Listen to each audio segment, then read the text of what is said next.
고민했던 거는 이거를 보증금을 포기해야 되냐 아니면 갖고 가야 되나 라는 고민이 계속 드는데, 주변 부동산에 문의를 했을 때는 이거는 되게 실수한 거고 바보 같은 짓을 한 것 같다는 생각이 되게 커져서 아니 놔야겠다, 미납해야겠다 라는 생각도 되게 크셨을 것 같아요. 그래서 그런 문의를 저한테 했는데 제가 그런 얘기를 좀 했던 것 같아요.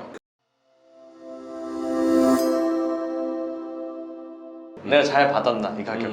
온 김에 근처 부동산 한 3군데 정도를 돌아갔는데 다들 막 고개를 막 이러면서 막 이런 걸 왜? 안쓰러운 눈빛. 네, 맞아요.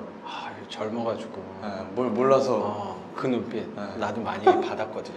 왜 이런 거 하냐. 어떤 분은 명함 주면서 내가 뭐 이런 젊은 사람들 데리고 교육도 하는데 거기 이거 잘 안 주는데 한번 맞아요. 연락 줘. 이런 거는 절대 하면 안 된다고. 내가 어떤 걸 해야 되는지 알려줄 테니까 나한테 배워라, 약간 뭐 그런 분도 계시고. 그러니까 3,720만 원에 받았다고 그랬잖아요, 당시. 어떤 분은 그거 한 2,800에 그냥 가져가라고 해도 가져갈까 말까인데 그거를 왜 경매까지 가서 비싸게 주고 사왔냐. 어떤 부동산에서는 500에 35 정도 생각하고 있었는데 그 정도에 세 나갈 수 있지 않을까라고 물어보니까 300에 20도 힘들 거다.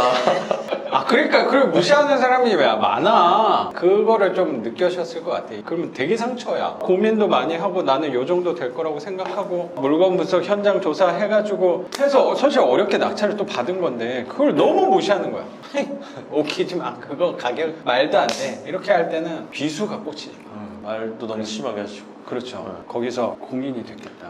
이거 내가 잘한 짓인가? 라는 생각이 분명히 들었을 것 같아요. 그때 이제 선생님이 좀 생각이 나더라고요. 사실 선생님 수업을 듣고 입찰을 처음 가볼까? 아니면은 입찰을 가고 내가 혼자 할 수 있으면은 수업을 안 들어도 되겠다. 당연하죠. 맞아요. 그래서 입찰을 받고 안 들어도 되겠다라는 결론으로 가고 있었어요. 근데 부동산에 가서 그런 얘기를 들었는데 내가 앞으로도 뭐 이런 고민 말고도 일을 하다 보면 나는 사실 다 처음 경험하는 거니까 고민이 좀 많이 생길 테고 내가 좀 혼자서 물론 찾아보는 방법도 있겠지만 그게 생각보다 찾아봐도 뭐 잘 안 나오는 것들도 많이 있잖아요. 숨겨져 있는 정보들도 있고 그리고 찾고 하는 시간과 노력도 많이 들어간다고 생각을 하는데 이거를 좀 누구한테 내가 물어볼 사람이 있으면 좀 좋겠다.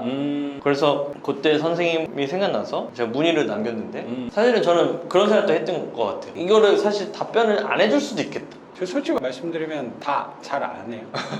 근데 우연찮게 그거는 내가 아는 물건이어가지고 좀 답변을 했던 것 같아요. 그리고 사실 이 물건을 교육생분들한테 좀 추천 물건으로 했던 집이어가지고 생각이 나서 또 답변을 했던 것도 있었던 것 같아요.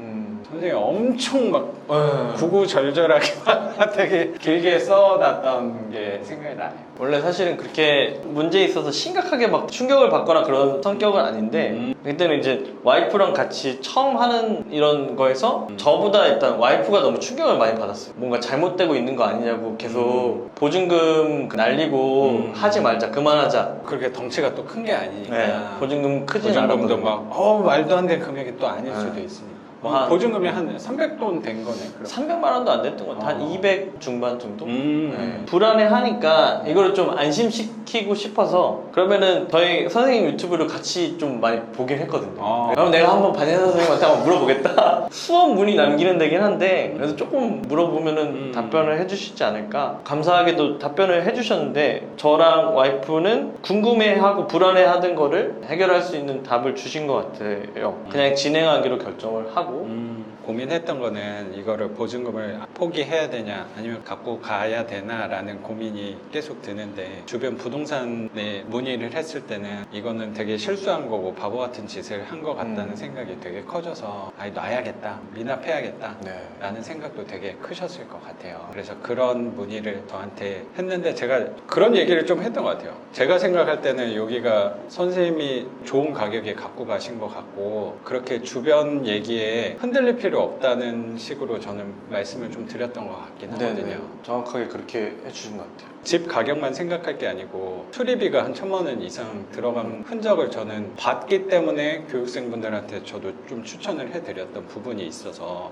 오히려 선생님이 너무 좋은 가격에 잘 갖고 간 거라고 생각이 들어서 왜 고민을 하시나라고 생각을 오히려 더 했던 것 같아요. 그래서 저는 잘 결정하신 거라고 생각해요. 그리고 선생님이 생각한 500에 35 정도만 받아도 괜찮은 거잖아요. 이거는 무조건 나가요.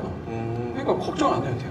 분명히 요 면적 대비해서 그 가격은 없을 거예요. 그런 집들은 만약 있다고 하더라도 수리가 안 된 집들일 거예요. 몰딩이나 아니면 화장실이나 저런 게 안 돼 있으면 더 낮은 가격이 될 수도 있는 건데 요 집은 그게 아니니까. 그리고 부동산들은 그냥 요 스펙만 듣고 얘기한 거잖아요. 수리가 하나도 안 돼 있을 때 그런 거고. 그리고 선생님도 이거 접근할 때 3,700에 받은 거를 한 4천만 원, 5천만 원에 팔아야겠다라고 생각하고 한 건 저는 아니라고 생각이 좀 네네. 들어서 저 월세 받으면서 내 일에 집중해야겠다라고 생각해서 한 거면 어쨌든 그게 시세가 얼마든 나는 월세가 생각한 가격만 받으면 되는 거 아닌가? 라고 저는 좀 생각했던 것 같아요. 나는 어차피 안 팔 건데 뭐. 나 오랫동안 갖고 갈 건데. 그 오랫동안 갖고 가면 어떤 일이 벌어질 건가는 제가 어제 정확히 설명을 좀 드렸다고 생각이 들어서 저도 그런 숱한 상처가 많아요. 선생님.